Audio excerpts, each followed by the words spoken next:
Análogamente a lo que es el individuo, el Antiguo Testamento describe todo el cuerpo del antiguo pueblo hebreo. Vemos lo que en la época de Abraham, Isaac y Jacob se desarrolla por los rasgos étnicos de este pueblo, ya que todo depende entonces de sus peculiaridades sanguíneas y raciales. Se ve claramente cómo hasta determinado momento todos los impulsos se deben a las peculiaridades étnicas.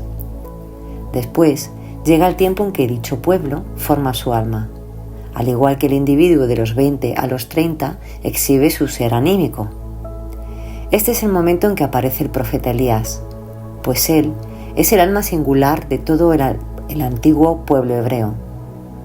Luego aparecen los otros profetas, con respecto a los cuales dijimos que obran y se reúnen, en el pueblo hebreo, las almas de los más diversos iniciados de otros pueblos. De esta manera, el alma del pueblo hebreo escucha lo que las almas de aquellos otros pueblos tenían que decirle. Lo que venía a Elías y, a través de los otros profetas, de las almas de los otros pueblos, forma en su conjunto una gran armoniosa, una verdadera sinfonía. El cuerpo del antiguo pueblo hebreo llega así a su madurez y, en cierto sentido, muere acogiendo en su fe, en su confesión, únicamente lo espiritual, lo que le queda espiritualmente, tal como lo vemos en el maravilloso relato sobre los macabeos. En este relato aparece en su vejez el pueblo del Antiguo Testamento, el pueblo que se retira para descansar, pero que por los hijos de los macabeos expresa espontáneamente la conciencia de lo eterno del alma humana. La eternidad del individuo se nos presenta como la conciencia del pueblo, y ahora, al perecer el cuerpo del pueblo mismo, es como si esta alma, como alma semilla, quedase en una forma totalmente nueva. ¿Y dónde se halla? Esta alma de Elías, al penetrar y vivir en el Bautista, es, al mismo tiempo, el alma del pueblo del Antiguo Testamento. Y después del encarcelamiento y la decapitación por hedores del Bautista. ¿Qué es lo que sucede en cuanto a esta alma? Ya hemos hablado de ella. Esta alma se independiza. Al dejar el cuerpo, sigue actuando como aura y en su esfera penetra el Cristo Jesús. ¿Pero dónde se halla este alma de Elías Juan el Bautista? El Evangelio de Marcos alude claramente a ello. El alma de Bautista y de Elías se convierte en el alma grupal de los 12. Sigue viviendo en los 12. El Evangelio alude a este hecho, singularmente, de manera artística. Antes de hablar de la muerte del Bautista, se describe como, por un lado, el Cristo enseña a la multitud y como por otra parte, habla a sus discípulos. Ya nos hemos referido a esto, pero esto cambia al liberarse del Bautista el alma de Elías para convertirse en el alma grupal de los 12. A esto alude claramente el Evangelio, pues el Cristo exige ahora de sus discípulos una comprensión superior. ¿Y qué es lo que deberían de comprender y que Él les reprende por no comprenderlo? Hay que leer la Biblia con toda atención. De un aspecto ya hemos hablado, de la multiplicación de los panes cuando Elías está con la viuda de Sarepta y de la otra multiplicación de los panes después de librarse del Bautista el alma de Elías. Pero ahora el Cristo exige que sus discípulos comprendan ante todo el sentido de tal multiplicación. Antes no les había hablado con tales palabras, pero ahora, para hacerles comprender el destino de Juan el Bautista después de su decapitación, el partir de los 5 panes entre 5.000, donde los pedazos se juntan en 12 puertas, asimismo el partir de los 7 panes entre 4.000, donde los pedazos se juntan en 7 puertas, el Cristo les dice: ¿no consideráis ni entendéis? ¿Aún tenéis endurecido vuestro corazón? Teniendo ojos no veis, y teniendo oídos no oís, y no os acordáis cuando partí los 5 panes entre 5.000, ¿cuántas espuertas llenan de los pedazos alcanzasteis? Y ellos dijeron 12. Y cuando los 7 panes entre 4.000, ¿cuántas espuertas llenaron de los pedazos que alzasteis? Y ellos dijeron 7. Y les dijo: ¿cómo aún no entendéis?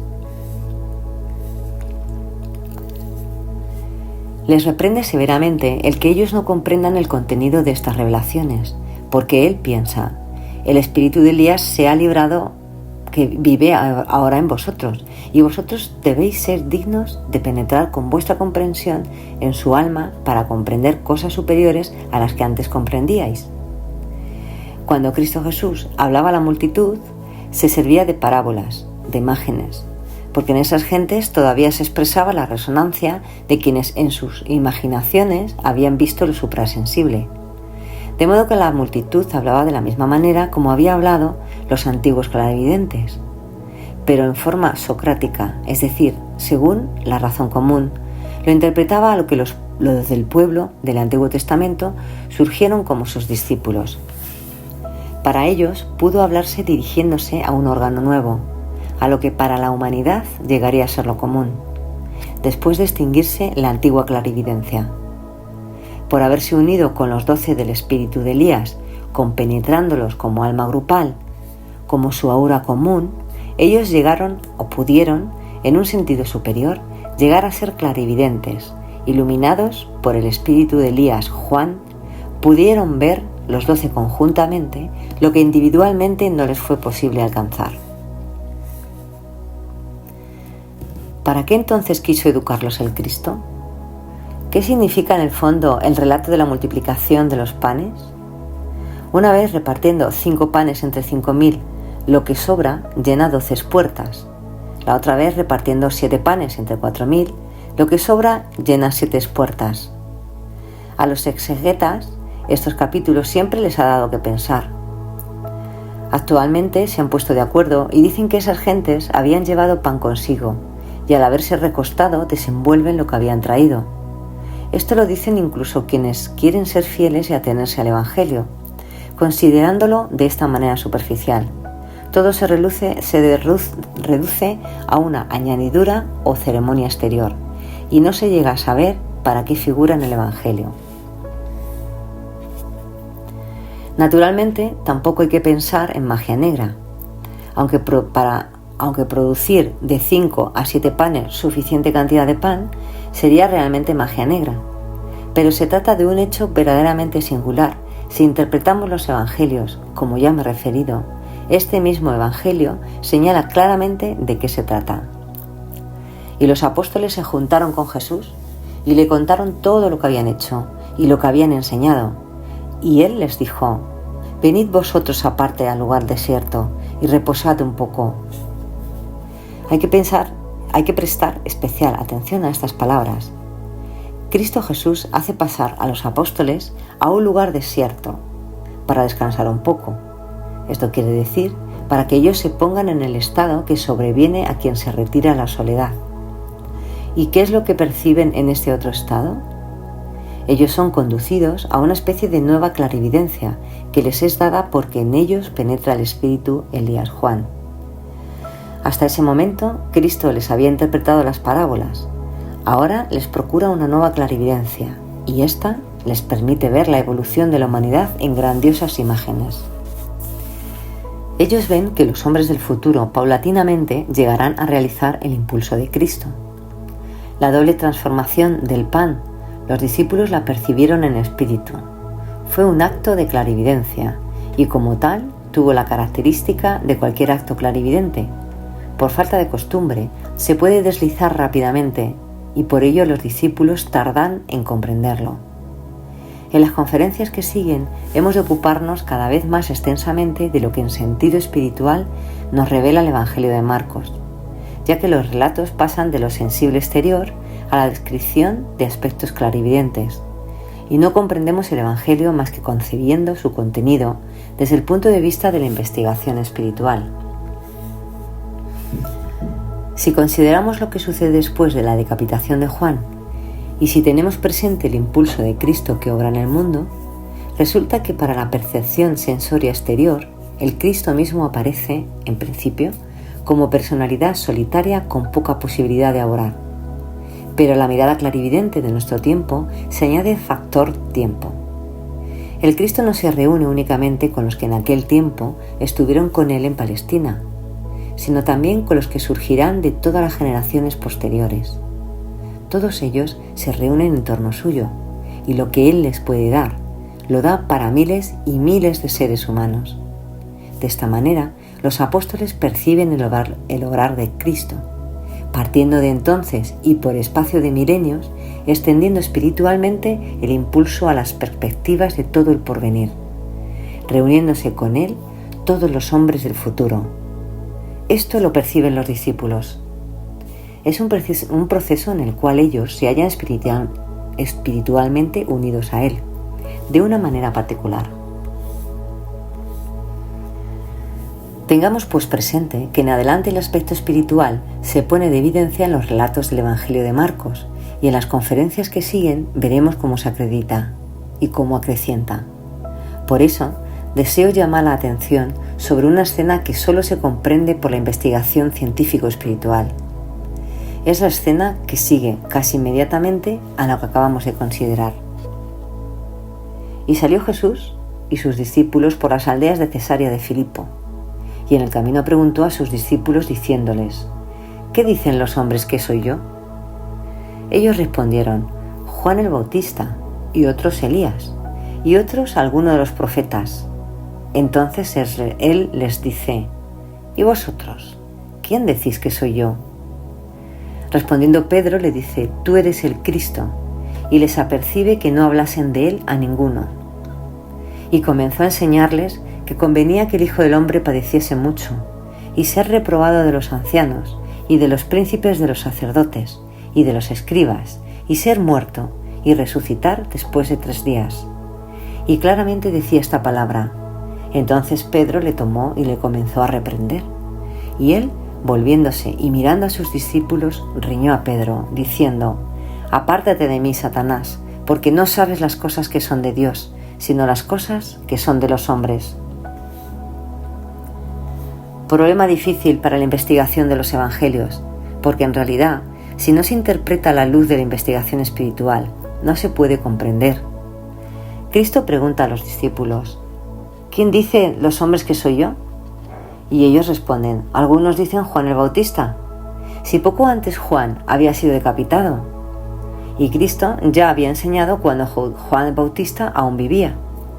Sería absurdo tener al Cristo por Juan Bautista, si éste todavía viviera. Si la gente dice Elías u otro de los profetas, podría ser. Ahora bien, Pedro dice: tú eres el Cristo. Esto es que expresa algo grandioso, lo que solo lo más sacro de su ser puede pronunciar. Y pensar que poco después Cristo le dijera: Satanás, apártate de mí, ¿dices algo que no es de Dios, sino cosas de los hombres? ¿Es comprensivo que después de que Pedro haya pronunciado cosas tan grandiosas, el Cristo le reprendiera y le dijera a Satanás? ¿Y es comprensible que, de lo anterior, les apercibió que no hablasen de ello a nadie? Esto quiere decir que no dijeran a nadie que Pedro le tenía por el Cristo. Después se dice, y comenzó a enseñarles, que convenía que el Hijo del Hombre padeciese mucho, y ser reprobado y ser muerto, y resucitar después de 3 días. Y claramente decía esta palabra, y al reprender a Pedro le llama Satanás. Y se nos dice que, y esto es lo más extraño de todo, que salió Jesús y sus discípulos por las aldeas de Cesarea de Filipo.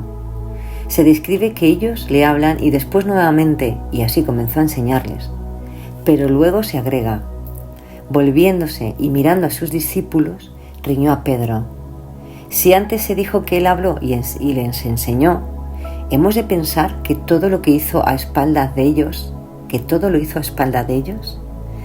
Si él se volvió y miró a sus discípulos, ¿es que había estado de espaldas a ellos hablando al aire?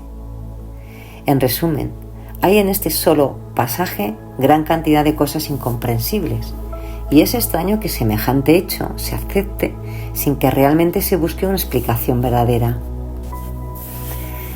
En las interpretaciones corrientes, o se pasa rápidamente por semejante pasaje, o se arguye lo más curioso, considerando un solo aspecto.